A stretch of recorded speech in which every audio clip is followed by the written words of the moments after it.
Jim Palazzo. He's our writer's assistant, and he very copiously takes down everything that gets talked about in the room, and based on those notes, we then write outlines of the scripts. Thanks for being a good sport. Thank you very much. Great to meet you. See ya.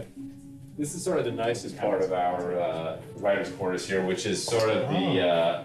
We have lots of, we have a few things of healthy food here, and then of course lots of candy, and we actually don't get out a lot. It's we lead a fairly monastic existence here, so there's a lot of eating that's done in this kitchen.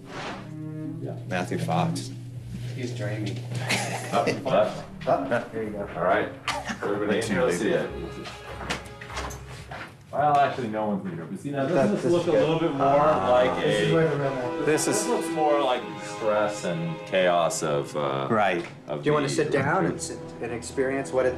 Usually I sit here and Carlton sits there. Is that right? Sit right there. And everybody sits in the same place every time. Exactly. And that board over there is sort of the master board where every time we finish an episode, we put the title up there, and then that helps give us a sense of the macro feel of where we are. It must be so satisfying when you get the bulk of those filled in. Yeah. So now we're just right here.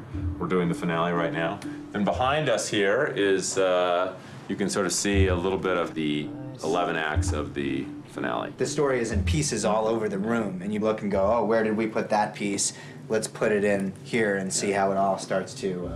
We have little handles for various characters. Yeah, actually, we refer to all the people who were on Ajira as bizarros. Like we called the extras who didn't speak the socks, because they were sort of like sock puppets. I thought SOCKS was an acronym. I thought it was Survivors of Crash. Oh, wow. No, it was more like a sock puppet. I like that better. We should say that. It would be kinder to the people who have to portray the socks. What's it like finding out that your group is referred to as the Bizarros? Is that? No, I think it's all right because I think it describes the kind of place they occupy. Right. In time, in space. Correct. Of the show. It's kind of a little bit of an episodic television or genre fiction conceit that you introduce the bizarro versions of characters, or sort of the famous evil twin story. I think Ben Linus probably is the evil twin, though. And probably somewhere out there, there's a very lovely, the lovely twin. Sort of like Elvis. Elvis was born with a twin. So. That's right. That's a good cool. point. Well, we're going to go out this way now. Post-production is in their own separate building, so we're going to take a little jaunt across the Disney lot here.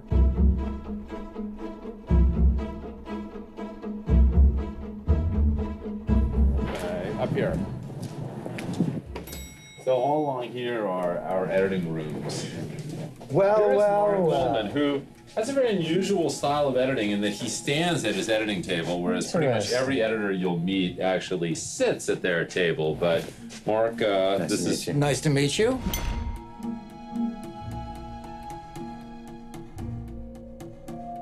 I have cut many of your episodes. I know you have, and cut them well. Thank you so much. What's your favorite one, Mark? Probably The Man from Tallahassee. That's a good one. There was just so much of you and John Locke and The Ben and John Locke Show. The Ben and John Locke Show. I hear rumors of a spin-off after this show is done, but it's a sitcom, right? True. It will be a sitcom. Yes. Every week, one of them kills the other. Yeah. We're going to stick here and thanks for the tour. Editing. Great to see you. Great to see you too. Travel safely. We'll see you in HI. Nice to spend We're going to come down to your hood in a couple weeks. No, I do always look forward to your visits. Okay. Good talking to you. Really good. See you later. See ya. How are you doing? Good, how are you? A pleasure. Happy to have you on the screen. My name's Chris Nelson. I've been on this would be my 3rd season on the show.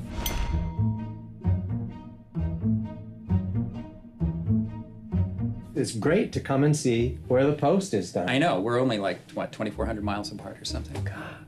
Thanks. Thank you. Good to see you. You too, take care.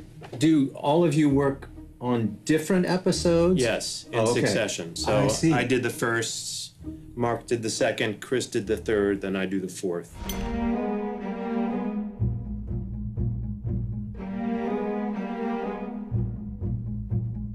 So there's no group editing of a given episode? The finales tend to be group efforts because the schedule is generally so compressed that everybody gets together and says, I'll take this scene, you take that scene, and that's how it goes.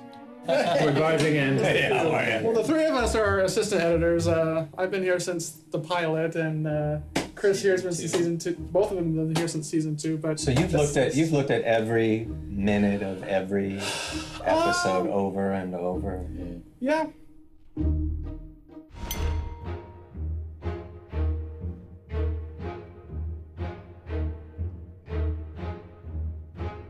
Hi, I'm Amanda Lencioni. I'm an associate producer for Lost, and this is Jamie Wheeler, post coordinator.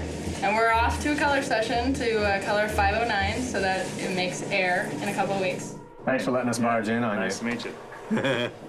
I should say that it's been a real pleasure to come here and meet the people whose names appear in the credits. It's so exciting how many different elements there are in the show and how much technical skill is required to make our little fantasy fly the way it does. I think it's time for me to go back to Hawaii, so I hope that I'll see you there soon. Thanks, bye.